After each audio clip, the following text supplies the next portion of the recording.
let's have an easy one to start with. Strictly speaking, where does the phrase chariots of fire come from? It's a film. Where does it originate? It's something to do with this. Where does the phrase originate?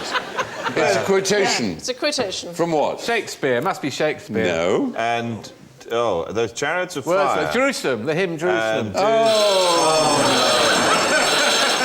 You fell finally into our trap. Finally! It took a while. Sorry, it's the Slightly first question. embarrassing how long it took you to get the wrong answer. Yes. I did start by saying strictly speaking. Strictly speaking comes from a poem by William Blake called... Chariots of Fire. No. I'm ashamed of you. You must know the first line of... I must, but I can't be asked to tell you. And did those feet in ancient times. Thank you. Finally we got that. I know that. Yes. That's the name of the poem from which the line Chariots of Fire comes. The tune is called Jerusalem, and it's referred mistakenly as a hymn. Thank you for starting in my key. Come on, England's Come on! Bring, oh, clouds unfold.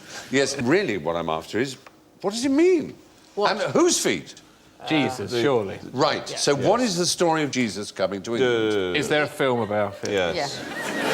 And then Not to my knowledge. Well, then I'm in The trouble. holy... As I say, this is what people say now when they don't know the answer. They say, I'm out of my comfort zone. You have been Odd the euphemism. equivalent of sitting on spikes for the last 10 years, Alan. Yet to discover your comfort zone.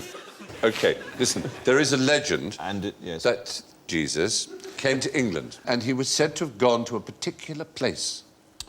Was it The Glastonbury? audience knows... Ah, thank you. Glastonbury. Glastonbury. Yes. Glastonbury tour. And he went with his uncle. What was his uncle's name? Bob. Uncle Bob Price. Bob is your Surely, they were more informal in those times, surely. Bob Christ. His uncle's name was the same as his father's name. Joseph. Joseph, and he was named after a place. Is it like working with very slow children? Thank you. Say it again so the camera can get it clearly. Right. OK. This is a new thing we're hang on doing. a second. I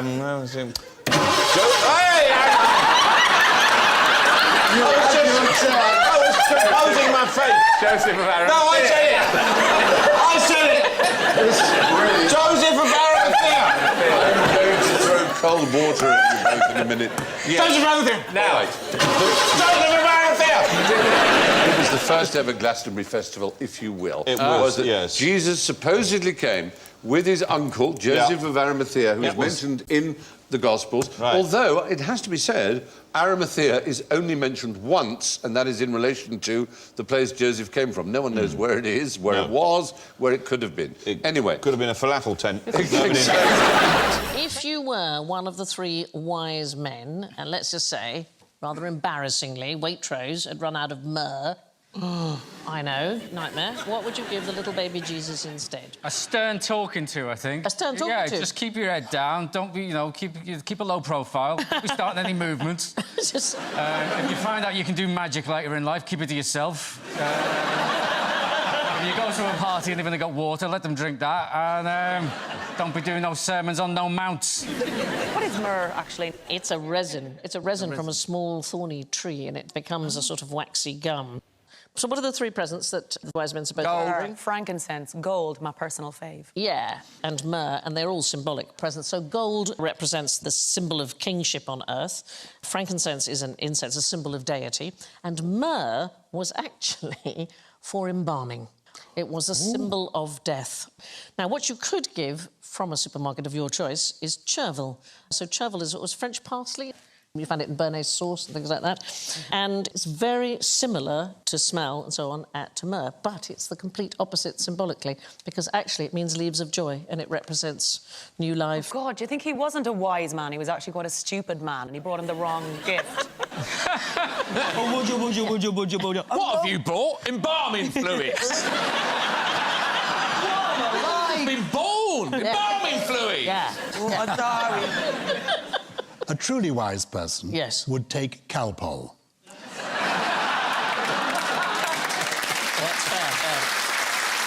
That's fair. Do you know, Probably. when you have got frankincense, Yeah. what is the vessel in which you put the frankincense when you're doing that with it? What is that called? I don't know that. What is it called? A thurible. Oh, that's very good. Yes, And the person who does that is called a thurifer. And the little boy who walks along Or beside girl, thank holding you very the boat. much. One of the old altar girls here. Thank you. Always working in a male-dominated environment, even since a young age. Altar girl.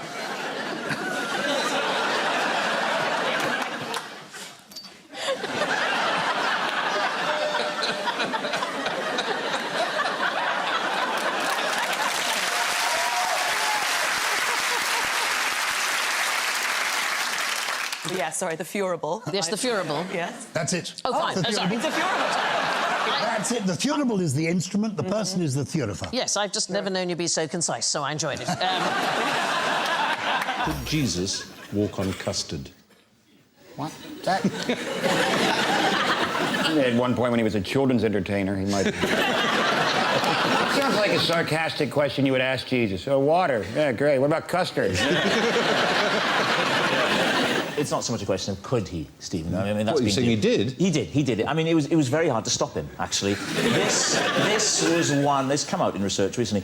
This was one of the Lord's favourite pastime. Out with the bread, out with the fish. Look what I got for dessert. Somebody hold my shoes, and he'd be, and he'd be doing it. And he could turn everything. It was just water, wasn't it? A lake. And he just go ding, and he could anything. Jelly, custard, instant whip, anything. Yeah. Did he walk on a lake of custard, or did he have lots of bowls of custard and between them?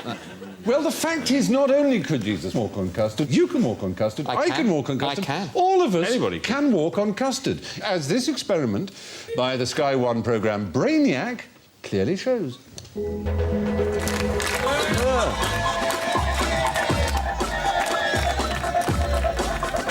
There you are. That is not a fraud. That is absolutely real. It's a non-Newtonian dilatant fluid. And it's honestly true, this. It means that the more pressure you put on it, the more weight you put on it, the harder and firmer it becomes. You could slowly put your finger through it. This is raising images. Your finger slips in smoothly. No, please help me out here. But if you slap it hard... Oh, dear. A normal bowl of custard, we know, would support a fly, and we know it wouldn't support a man. So somewhere in between those two examples, would it support, for example, a vole or a mouse? Probably. Children everywhere all over the country will now be putting their hands walking on custard. in bowls of custard. Children, whatever you do, please try and walk on as much custard as you can. How many heads did Jesus' granny have? Maternal or paternal? Well, if you think about it, he only had a maternal grandmother because his father wasn't Joseph. So he had his mother's mother, but he didn't have a father's mother because God didn't have a mother. Ah, yeah. So I'm not as stupid. Oh, no, you're not even... No, you're not. You couldn't be. How many... No, I mean...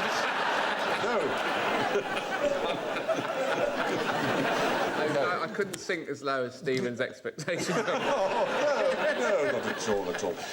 His mum's mum had how many heads? Yeah. One head.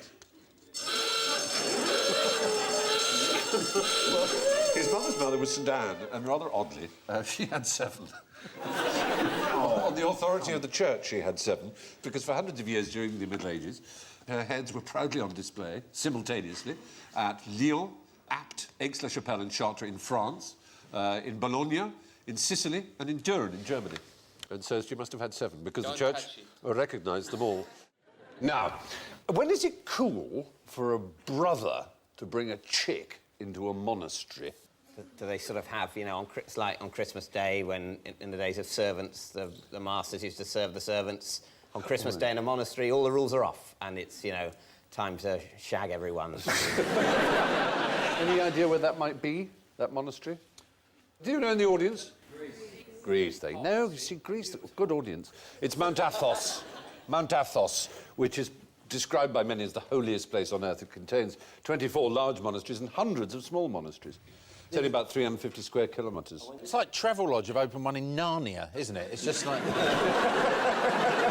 Comfortable living, fantasy prices. It does look a little forbidding, I grant you. No females of any species are allowed on Mount Athos.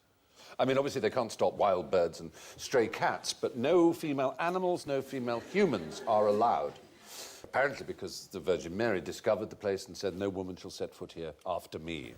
Prince Philip visited it with the Queen. The Queen had to stay in a boat 500 yards from the shore. I dare say she was gutted to not be a juggy an idiot again. Oh, God, he's going to call him... Oh, what's he going to do now? Oh, no.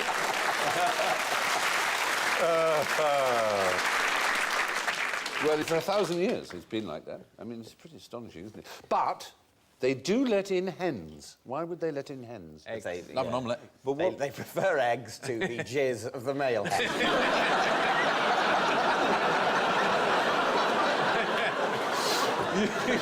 You don't know monks very well, do you? They'd much prefer cock, I think. No, it's not actually to eat the eggs. To mock them.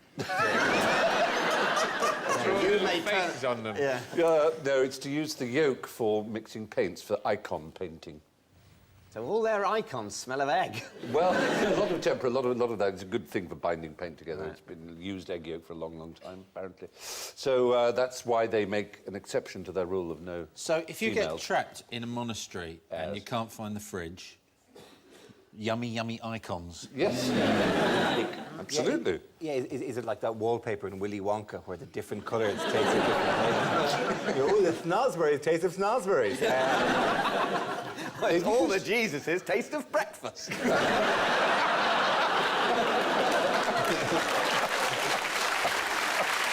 Can you explain the Jesus Christ dinosaur hypothesis? Why might you call anything a Jesus something? Amongst the properties of Jesus, if you... just walking on water, that's the one. That's the one. Now, there's a particular kind of dinosaur, a sort of intermediate dinosaur between birds and dinosaurs, 150 million years ago, which in dinosaur terms is quite recent. It was not long before they were all wiped out. There is a picture. Oh, isn't it beautiful? Like all the dinosaurs. They are. Yeah, they're pretty amazing. Do you know what that one's called, by any chance? Dave. One day the answer might be Dave, one day the answer might be blue whale. It's going to be... What I'm looking forward to is when we have a blue whale called Dave and you don't get it. They're called Archaeopteryx. And all the fossils for Archaeopteryx, oddly enough, are found in a place where there was a sea, but there was absolutely no evidence of any trees. Therefore, it seemed very odd as to how they would fly. And there is a suggestion that what they did was they ran on water rather in the way that swans, when they're about to take off. Let's have a look at a swan about to take off. You'll get the idea of what I mean. They sort of like that. It's a beautiful sight. They can really run along the water. And they think that's what the Archaeopteryx might have done. And there are other animals today still exist that are called the Jesus something because they run on water. Can you think of any examples? Well, there's a lizard. There's a Jesus lizard. You might want to see a Jesus lizard having a bit of a go. The Jesus cow. I would pay big money to see a Jesus cow. I'd get one of my own. How that works is they blow up their own udders really big. Oh, that's space operas. There's something very, very Glenn Larson about that, isn't there? But the Jesus lizard can get up to about 20 metres, which is not bad. Yeah. Obviously, when they stop, they sink. I mean, so it's all about the fact that they are literally walking, or indeed, they're running on water. They strike the water, they slap it, and they go through. What else runs on water? Well, in Jamaica, there's one that would have been written about by James Bond. Bob Marley used to run on water. Rita, we're going for a run pon the lake. Hold me chalice while I run on the water. No woman, no drown. I'm full of cultural references. No, this particular one would have been written about by James Bond. Where did Ian Fleming get the name James Bond? From notepaper. No, he had a book. he lived in Jamaica. And he had a selection of books on Jamaica. And there was a book called The Birds of Jamaica by a man called James Bond. Oh. And that's where he got the name for his hero. And so this man, James Bond, would certainly have written about the jacana, which is a Jesus bird. It's also called the Jesus bird for its apparent ability to walk on water as well. Well, he gets all the credit, and why not, for James Bond, but let's never forget he also wrote Chitty Bang Bang. Ian Fleming wrote Chitty Bang Bang. Chitty Bang Bang. And a character in that was called Caractacus Potts, which I didn't get for years. I didn't understand that joke for years, Caractacus Potts. What's the joke? He was a crackpot. He was an inventor. Crackpot. Oh, a crackpot. Yeah, I know. Are you a Chitty Bang Bang fan?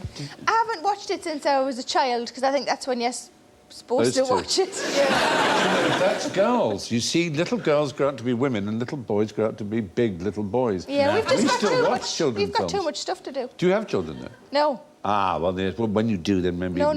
You plan not to? There's no when, Stephen. There's no... No. You're not going to adopt a little shiny little baby? A shiny one? Are they varnished? Can I varnish one? I don't know. They might be more attractive if they're shiny. It's not my field, Then Stephen revealed his plans for a child buffing workshop.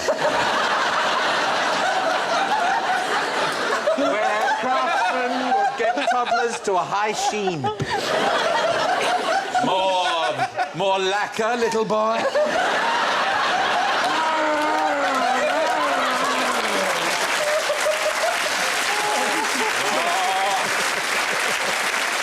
You're the shiniest one. We should put you in Harrod's window. I'm still alive in here. Why, I can Help me! I can see my face in your face. You might have changed my mind. I thought they were very matte. I had no idea. Nice, shiny Thank little you for baby. that. I didn't end up with. Although it's slightly put off by the idea of the child buffing. Right,